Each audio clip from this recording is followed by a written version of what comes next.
What's going on, guys? It's Andrew with AvalonKing. Today we're getting personal. Today we're talking about my car.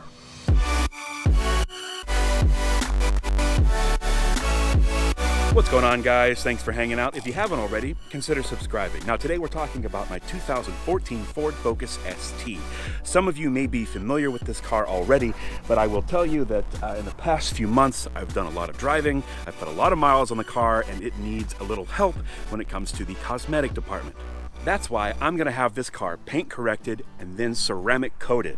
Now, I don't have the equipment or skills to do a paint correction properly at home, so I'm gonna have a professional do that, and then I'll show you how to apply the ceramic coating to the car, which is something you can do at home yourself. Now, I did do a single stage paint correction on this car a few months ago, and it's held up pretty well, but I really want this thing to look ultra dialed when I get it ceramic coated, because once it's coated, that's it. That's how the car is gonna look, whether I like it or not. So I guess the real question is, how do you know if your car needs a paint correction before getting ceramic coated?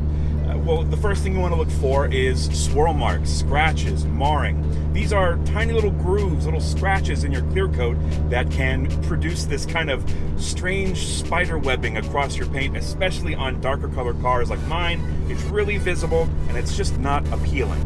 Most of the time these are in the clear coat of the car, so you don't really have to worry about a repaint. It's just a simple buff or a simple polish, depending on the type of paint and clear coat your car has on it, and those swirls and scratches are gone. Something else you need to look for is UV damage on the clear coat caused by extended sun exposure or acid etching from things like hard water spots or bird poop.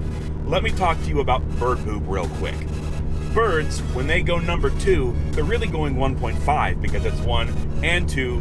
If you average, well, would it be 1.5 or would it be 3? Do you average those things out if it's the same? Basically, they defecate and urinate at the same time. Bet you those are words you didn't expect to hear in a ceramic coating video.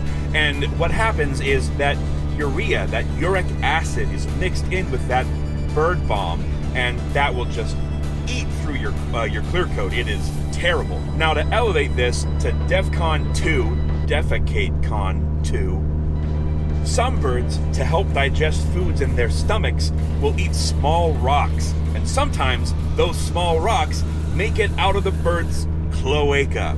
Basically, you have a bird bomb with a bird bullet, a rock, which can cause chips in your clear coat or scratches. It's just, don't let bird poo sit on your car for too long. Just we'll leave it at that. Now, ceramic coating will not make your paint invincible or impervious to any of the things that I've just mentioned. However, it does help. It is a sacrificial layer. It is an extra measure of protection against scratches and marring and bird poop. It also helps to prevent things like rust and hard water stains and damage from things like salt spray and road rash and bug guts. Now, if you live in the southeastern part of the US where love bugs are a big problem, let me tell you something, ceramic coating is a power move. It really helps to both protect your paint from the acid in the love bug guts. It also just makes it really easy to clean off the front of your car after a day of driving. Now, the problem areas of my car are pretty much concentrated to the front bumper and the hood. I have a lot of damage from rock chips on my hood and a lot of clear coat damage on my front bumper from bug guts like love bugs and things, because I live in a rural area and there's just a lot of wildlife out here. Not only that, but things like frogs and small birds. My car has basically just become a murder instrument. It's kind of gruesome. Luckily, the Ford Tuxedo black paint on this car is pretty soft, so I think a 2-stage paint correction will do wonders for this thing.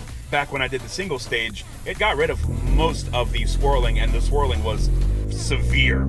So that first stage of the paint correction is going to be a slightly more aggressive pad and compound, which will remove the top layer of clear coat and do the brunt work of removing the scratches, the marring, the swirling, and so on.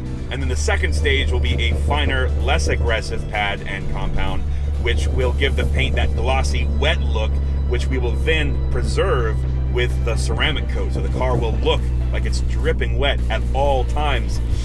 I can't wait.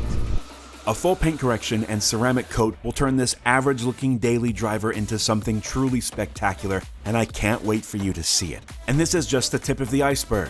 The ST is going to become our test car for the channel. We're going to put it through its paces, show you what ceramic coating can do, so definitely stay tuned. It's going to be a lot of fun. And as always, thank you so much for watching. Don't forget to like, comment, subscribe, and we'll see you next time.